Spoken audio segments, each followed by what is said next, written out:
Sampai jumpa kembali, sahabat pecinta pepaya.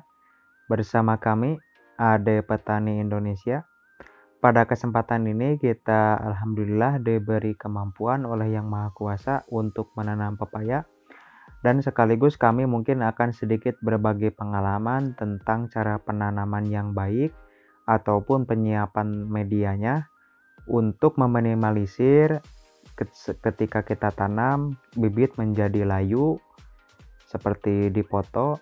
Ini disebabkan layu bakteri ataupun fusarium ataupun tanah yang tidak stabil yang mengakibatkan pH asam hingga tanaman bibit pepaya pun menguning ataupun stres.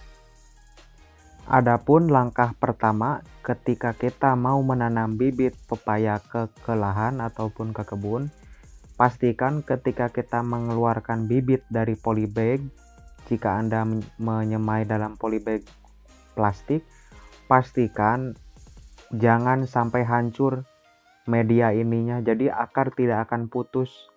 Itu yang menyebabkan salah satu bibit ketika kita tanam menjadi layu dan stres gitu, karena akar banyak yang putus. Nah, harus seperti ini.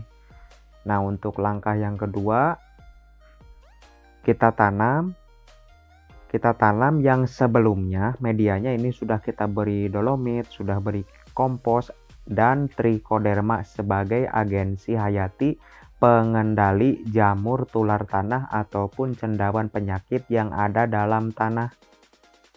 Untuk media tanam pepaya sendiri kita tinggikan dari permukaan tanah lainnya atau kita gulungkan setinggi kurang lebih 20 cm.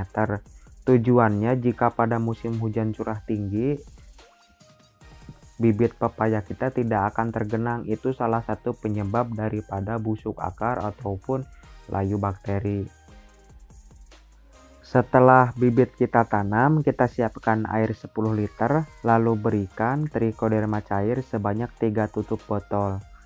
Ini untuk lebih lagi memastikan atau kita lebih yakin lagi supaya bibit itu resikonya rendah terserang yang namanya layu bakteri ataupun fusarium yang menyebabkan busuk akar ataupun stres pasca tanam.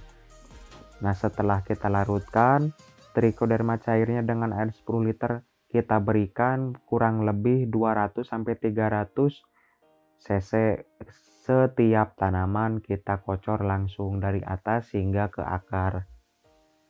Mungkin itu saja informasi sederhana yang dapat kami berikan. Semoga informasi ini bermanfaat dan berguna untuk kawan-kawan sesama pecinta budidaya pepaya. Salam dari kami, Ade Petani Indonesia.